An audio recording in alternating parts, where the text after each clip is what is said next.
నమస్తే. నేను మీ కుప్ప పద్మిని. ఇన్నాళ్ళు మీ సపోర్ట్‌ని నాకందిస్తూ, మీ ప్రేమని నాకందిస్తున్న ప్రతి ఒక్కరికి కృతజ్ఞతలు. ఇప్పుడు చూడబోతున్న ఈ వీడియో కూడా ఖచ్చితంగా మీకు ఉపయోగపడుతుంది. లైక్, షేర్ అండ్ సబ్స్క్రైబ్ చేసి మీ ఇష్టాన్ని, అలాగే మీ సపోర్ట్‌ని నాకందించండి. అలాగే ఈ వీడియో పట్ల మీ అభిప్రాయాన్ని కామెంట్ సెక్షన్‌లో కామెంట్ చేసి నాకు తెలియజేయండి. నమస్తే. నమస్తే. Welcome to our channel. నేను పద్మిని. ప్రస్తుతంతో పాటు ప్రముఖ ఆధ్యాత్మికవేత్త, ఆస్ట్రాలజర్, న్యూమరాలజిస్ట్, జెమాలజిస్ట్ తనిష్క గారు ఉన్నారు. మాట్లాడదాం. మేడం నమస్తే మేడం. నమస్తే అమ్మా. అష్టదిగ్బంధన ఈ అవును. మాట వింటూ ఉంటాం. చాలా ఉమ్. సినిమాటిక్ వర్డ్ అని అనిపిస్తుంది అవును. చాలా మందికి, కానీ ఉమ్. కాదు. అష్టదిగ్బంధన అంటే ఎటు దిక్కు తోచని పరిస్థితుల్లో ఉన్నామండి అని చెప్పేవాళ్ళు చాలా మంది ఉంటారు. అవునమ్మా. దట్ ఈస్ నథింగ్ బట్ అష్టదిగ్బంధన. అవును. అలాగే ఈ నెగటివ్ ఎనర్జీస్ ని ఇంపార్ట్ చేసేవాళ్ళు ఉమ్. డెఫినెట్ గా వాళ్ళ దైవాన్ని కూడా వాళ్ళు బంధనాలు వేస్తారు బంధనాలు అని వేస్తారు. విన్నాను నేను. అవును. అమ్మ బాబోయ్, మన దేవుళ్ళని మనం అర్చించుకునేటటువంటి ఆ శక్తిని బంధిస్తే అవును. డెఫినెట్ గా నెగటివ్ ఎనర్జీ తాండవం చేస్తుంది. అందులో Correct. ఎటువంటి డౌట్ లేదు. నిజం. చాలా భయానకమైనటువంటి పరిస్థితి ఇది. ఉమ్. దేవుడే గనక మనకి ఇంకా ఆసరాగా లేకపోతే ఇంక మనం ఎలా బయటపడతాం? బయటపడతాం. నిజంగా చాలా చాలా కొంతమందికి టిపికల్ డౌట్ సిట్యుయేషన్. ఉంటది, ఏమంటే దేవుణ్ణే బంధించే వాళ్ళు ఉంటారా అట్లా అని. ఉంటారా అని కూడా అట్లా ఇవన్నీ కూడా మీరు ఉంటది. ఇవాళ నాకు క్లారిఫై చేయండి. అవును. ఏమిటి అష్టదిగ్బంధన అంటే? ఈ బంధనాలు వేయటం అంటే ఏంటి? మరి వీటి నుంచి బయటపడాలంటే ఏం చేయాలి మీ ద్వారా ఒక్కసారి? యాక్చువల్ గా చాలా మందిలకు ఏందంటే ఈ అష్టదిక్కు బంధనం అంటే ఇప్పుడు మనం వచ్చి ఏం లేదు, మహాభారతంలో కూడా చూసి ఉన్నాము. అసలు ఆ పంచ పాండవులకు కూడా అష్టదిక్కు బంధనం చేసి వాళ్ళని బయట రానివ్వకుండా కూడా చేశారు. సో ఇవన్నీ దేవుళ్ళే, వాళ్ళు కూడా వాళ్ళకే కూడా జరిగింది అయితే నిజం. అంటే సాక్షాత్తు కృష్ణుడే వాళ్ళకి తోడుగా ఉన్నాడు, అయినా జరిగింది. జరిగింది కదా. ఉమ్. సో అంటే వాళ్ళకి ఏంటంటే ఇవన్నీ బయట పడాలి అంటే ఈ అష్టదిక్కు బంధనం అంటే ఇప్పుడు మనకు వచ్చి నార్మల్ గా 4 దిక్కులు అనుకున్నాం, లేదు 8 దిక్కులు ఉంటుంది అనమాట. సో దీనికి వచ్చి ఏం చేస్తారంటే వాళ్ళు ఎటు వైపులోంచి వాళ్ళకి మంచి జరగకూడదు అని చెప్పి బంధించి పెడతారు.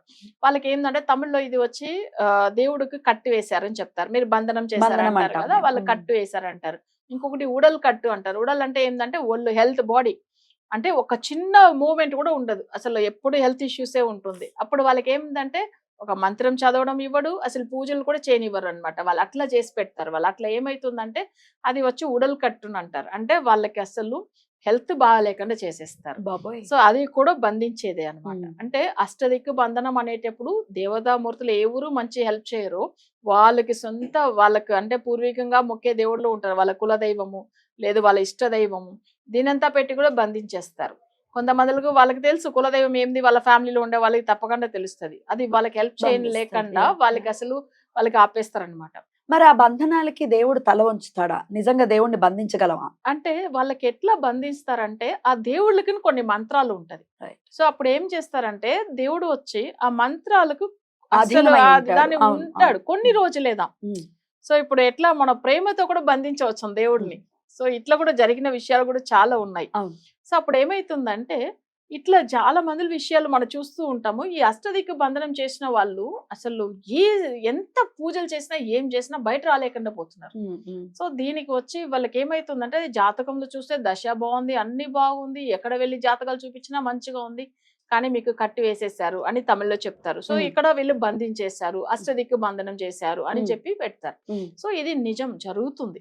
జాతకంలో కూడా తెలుస్తుంది మీరు తెలుస్తుంది. చూసినప్పుడు ఎలా ఎలా ఎలా కనిపెడతారు? ఇప్పుడు వాళ్ళకి అష్టదిక్కు బంధనం చేశారు అంటే వాళ్ళ జాతకం మనం చూసే ముందుగా ప్రశ్న చక్రం వేస్తాం. ఉమ్. ఆ ప్రశ్న చక్రంలో ఏమైతుందంటే 8వ స్థానంలో ఒక నెగిటివ్ గ్రహం ఉంటుంది. దాంతో పాటు వాళ్ళకి ఒక చక్రంలో ఏంటంటే లగ్నంలో ఒక నెగిటివ్ గ్రహం ఉంటుంది. అంటే మన రాశి చక్రం నవాంశం 2గా వేస్తాం ప్రశ్నంలో కదా. అప్పుడు ఒకటి లగ్నంలో కానీ ఒకటి అష్టమంలో 8లో ఉంటే వాళ్ళకి అష్టదిక్కు బంధనం ఉంది. ప్లస్ వాళ్ళ లగ్నాధిపతి కూడా 8లో వెళ్ళి ఉంటాడు. సో అట్లా అయిపోయి ఉంటుంది. అలా కూడా అష్టదిగ్బంధన ఉంటుంది. అప్పుడు వాళ్ళకి ఆ పూజలు కానీ ఏది చేయనివ్వదు. వాళ్ళకి అసలు ఆరోగ్యమే బాగాలేకుండా, మనం ఇంత ముందుకు ఒక క్లయింట్ ది మాట్లాడాము, అసలు లేచి నడవలేకుండా పోయారు చెప్పారు కదా. సో అంటే వాళ్ళకి ఏం చేస్తున్నారు, వాళ్ళ పౌర్ణమి రోజు చేసేసారనమాట. ఆ రోజులోంచి ఆమె సమస్యలు ఎదుర్కొంటుంది.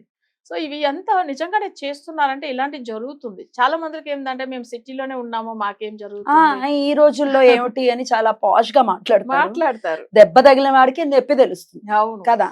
ఇంత ముందుగా వీళ్ళు క్లయింట్లు కూడా మన డాక్టర్స్ కూడా మాట్లాడారని చెప్పాము చూడండి. వాళ్ళు కూడా సిటీలో ఉన్న వాళ్ళే, కానీ వాళ్ళకి కూడా ఎందుకు జరిగింది, డాక్టర్స్ కి కూడా జరిగినాయి కదా.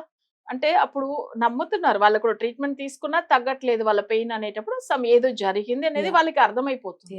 సో అది కూడా ఏంటంటే వాళ్ళ రిలేటివ్స్ ఒకరు వచ్చి వెళ్ళిన తర్వాతనే ఇట్లంతా జరిగింది, వాళ్ళు ఏమో చేసేసి వెళ్ళని వాళ్ళకి అక్కడి నుంచే ప్రాబ్లం స్టార్ట్ అవుతుంది Yeah. తెలుస్తుంది. గెస్ట్ ఇవన్నీ వాళ్ళకి ఎందుకంటే వాళ్ళకి కొన్ని విషయాలు అర్థమైపోతుంది వాళ్ళకి ఇంట్లో ఉండే వాళ్ళకి. బట్ ఈ అష్టదిక్కు బంధం నుంచి బయటపడాలంటే దానికి ఒక ప్రాసెస్ ఏం ఉంటుంది, చేయాల్సి ఉంటుంది? దానికి ఒక యంత్రం ఉంటుంది. దాన్ని వచ్చి ఒక కొన్ని మందులు ఏంటంటే వెండిలో కానీ లేదు కాపర్ ప్లేట్ లో కానీ దానికి ఒకటి యంత్రం చక్రం రాయాలి, దానికి పర్టికులర్ టైమింగ్ ఉంటుంది.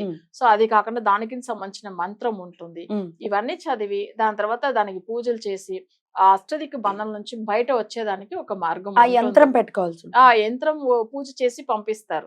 సో అది వాళ్ళు పెట్టి పూజలు చేసేది ఉంటుంది. ఆల్రెడీ వాళ్ళు కొన్ని మంత్రాస్ ఇస్తారు, ఆ మంత్రం అంటే మనం చేయాలి. ఎవరు వల్ల సఫర్ అవుతున్నారు అనేది కూడా మనం అక్కడ చూసుకొని వాళ్ళ వల్ల మాకేం సమస్య రాకూడదని కోరుకోవాలి ఆ మంత్రం చదివేటప్పుడు. రైట్. ఈ యంత్రం అన్నప్పుడు డెఫినెట్ గా దానికి ప్రాణ ప్రతిష్ఠ అనేది మస్ట్ అండ్ షుడ్, మనకు తెలిసిందే, అదొక నామ్ లాగా. మరి ప్రాణ ప్రతిష్ఠ చేసి పంపించడం జరుగుతుంది? అవును, అట్లదా జరుగుతుంది. ఎందుకంటే మామూలుగా యంత్రాలు కూడా ఫలితం రాదు, అందరికి ఏదో ఎక్కడ పడినా యంత్రాలు తీసుకునేది కాదు ఇది. సో దానికి నేసి పర్టికులర్ గా వీళ్ళ జాతక పరంగా దానికి సంబంధించిన హోరా తిది ఇదంతా ఉంటుంది. అది కాకుండా దానికి ఆ ప్రాణ ప్రతిష్ఠ చేసినప్పుడు ఆ వైబ్రేషన్ వాళ్ళకి తెలుస్తుంది. సో ఇదంతా చేసి పంపించిన తర్వాత వీళ్ళ పూజ స్టార్ట్ చేసిన రోజుల్లోంచి ఆ వైబ్రేషన్ కనిపిస్తూ ఉంటుంది వాళ్ళకి, పాజిటివ్ వైబ్రేషన్. అప్పుడు ఆ నెగిటివిటీ వెళ్ళింది. కొంతమంది కళలో అసలు వాళ్ళ డ్రీమ్ లో కూడా వచ్చి చూపిస్తాడు దేవుడే, ఇది ఇలా నెగిటివ్ వెళ్ళిపోయింది అనేది కూడా వాళ్ళకి అర్థమైపోతుంది, ఫీల్ అవుతారు, తెలుస్తుంది. ఆల్రెడీ నాకు ఇంకొక క్వశ్చన్ ఉంది ఇక్కడ. ఆల్రెడీ బంధనం వేసి ఉంది, దేవుడికే బంధనం వేసి ఉన్నప్పుడు అసలు మన మైండ్ దీన్ని మిమ్మల్ని ఇలా అప్రోచ్ అవ్వాలనో లేకపోతే ఈ యంత్రం పెట్టుకోవాలన్న థాట్ నైనా తీసుకొస్తుందా? తప్పకుండా తీసుకొస్తుంది. ఈ విషయానికి ఒకటే వస్తాం మనం. ఇప్పుడు రాముడు అడవిలో వెళ్తున్నాడు. సో అంత ముందుగా ఒక దేవత ఏమైతుంది, రాయలాగా అసలు అంటే స్టోన్ లాగా అయిపోయింది కదా అహల్యనా. అప్పుడు ఏమైతుంది, ఆమెకు ఎందుకు దేవుడు పాదం పడంగానే ఆమె అసలు దేవతగా మళ్ళీ చేంజ్ అవుతుంది, మళ్ళీ తన రూపం వచ్చింది కదా. అలానే క్లయింట్లు కూడా వీళ్ళకి ఏ టైము రావాలో అంత ముందుగా ఎంత తెలిసినా అస్సలు కుదరదు. చాలా మందిలో అపాయింట్మెంట్ తీసుకుని ఒక 1 year దాకా వెయిట్ చేసి తర్వాత రెమెడీ ఫాలో అయిన వాళ్ళు కూడా ఉన్నారు. అంటే ఆ 1 year టైం వాళ్ళకి దేవుడు అసలు ఇవ్వట్లేదు.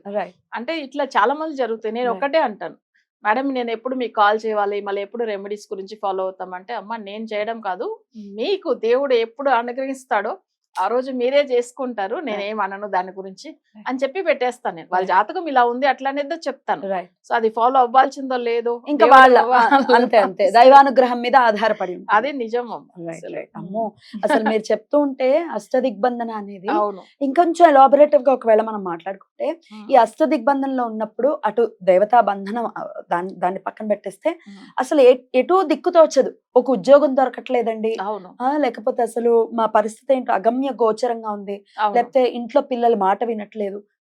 ఇవాళ మార్నింగ్ ఒక ఆవిడ పొద్దున్న 8 o'clock కాల్ వచ్చింది, ఏడుస్తూ కాల్ చేశారు. చేతికి అందొచ్చిన బిడ్డ రకరకాల మాదక ద్రవ్యాలు అంటే ఈ మందు తాగటము, డ్రగ్స్ కి అడిక్ట్ అయిపోయాడండి, నేను ఏం చేయాలో అర్థం కావట్లేదు అంటే ఏడుస్తూ ఫోన్ చేస్తే చాలా మనసుకు బాధ అనిపిస్తుంది, కష్టం అనిపిస్తుంది. నిజం, ఇలాంటి కాల్స్ చాలా వస్తున్నాయి నాకు కూడా. రైట్. ఎట్లా అండి వీటిలన్నిటికీ కూడా ఎట్లా హ్యాండిల్, మీరు ఎటువంటి పూజలు చేయిస్తారు? ఇప్పుడు వాళ్ళ ఇలాంటి విషయాలు వాళ్ళకు జాతకంలో 12th house నెగిటివ్ గా ఉన్నప్పుడు ఏమైతుందంటే వాళ్ళకి ఏంటంటే అన్ని అలవాట్లు వచ్చేస్తుంది, కానీ వాళ్ళ దాంట్లోంచి బయటపడే మార్గం ఉంది. బట్ 12th house అంటే లగ్నం నుంచి 12th house నెగిటివ్ గా ఉంటే, బట్ అది దానికి సంబంధించిన టైమింగ్. కొంతమంది చూడండి చిన్నప్పట్లో చాలా బాగుంటారు, 30+ 40+ వరకు, తర్వాత అలవాటైన వాళ్ళు కూడా ఉంటారు. కొంతమంది చిన్నప్పుడే అలవాటు వచ్చేస్తుంది 10 years లోంచి. సో అట్లా కూడా అవుతున్నారు పిల్లలు, చాలా అట్లా కూడా చూస్తున్నాం. తర్వాత మరీ టీనేజ్ లోంచి మరి ఇంకా ఎక్కువైందని.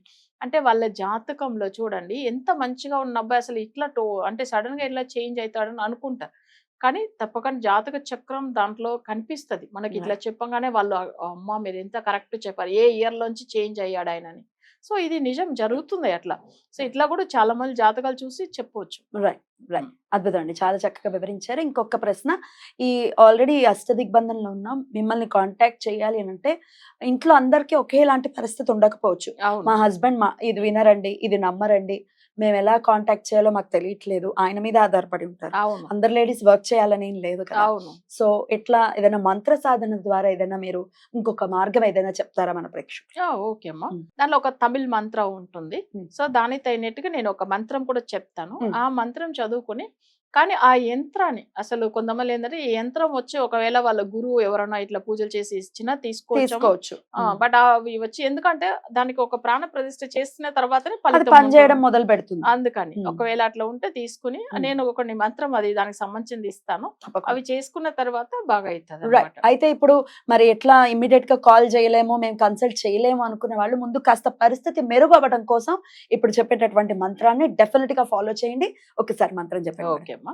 యాక్చువల్లీ ఇది ఒక చిన్నగా ఏంటంటే సాంస్క్రిట్ లోనే ఉంటుంది, కొన్ని చిన్న వర్డ్ తమిళ్లోనే ఉంటుంది ఈ Right. మంత్రము. Right. సో ఆ యంత్రం కూడా తమిళ్లో ఉంటుంది. Right. ఓకేనా? Mm.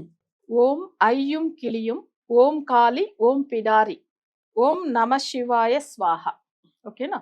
ఓం అయ్యుం కిలియుం ఓం కాళి ఓం పిడారి ఓం నమ శివాయ స్వాహ అని Okay. చదవాలి. ఎన్నిసార్లు ఇది వచ్చి ఈ యంత్రానికి అభిషేకం చేసుకుంటూ చదవాలి. నేను Hmm. మీకు అవి ఆ యంత్ర చక్రం కూడా నేను పెడతాను. యంత్రం లేదండి, జస్ట్ అలా మేము మననం చేసుకుందాం అని అనుకుంటే చేయొచ్చా? అంటే ఇది వచ్చి ఏంటంటే పిడారి ఉంది, కాళి ఉంది కదా. ఉమ్. సో అప్పుడు ఏమైతుందంటే చాలా పవర్ఫుల్ మంత్రం ఇది. పవర్ఫుల్. అమ్మో.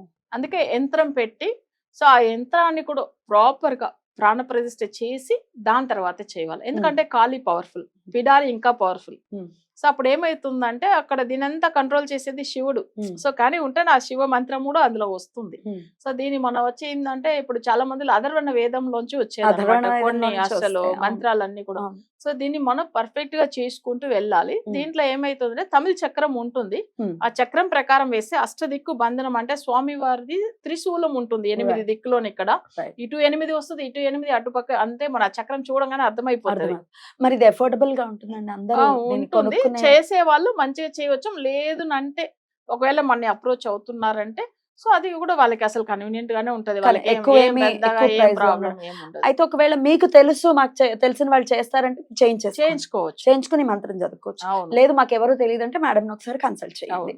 ఇఫ్ అట్ ఆల్ ఇలా అష్ట దిగ్బంధంలో ఉన్నాము, మా పరిస్థితి ఉన్నారు మెరుగు అంటే అవ్వాలి. వాళ్ళకి కొంచెం అవన్నీ కూడా అట్లా చేసుకోవచ్చు. అయితే Right. వాళ్ళకి చేసే గురు మంచిగా ఉండి వాళ్ళకి అసలు ఎందుకంటే వాళ్ళ జాతక చక్రాలు ఫుల్ గా అనలైజ్ చేసి ఒక మంచి ప్రాపర్ గా రెమెడీ ఇస్తే చాలు వాళ్ళు. Right. అంతే.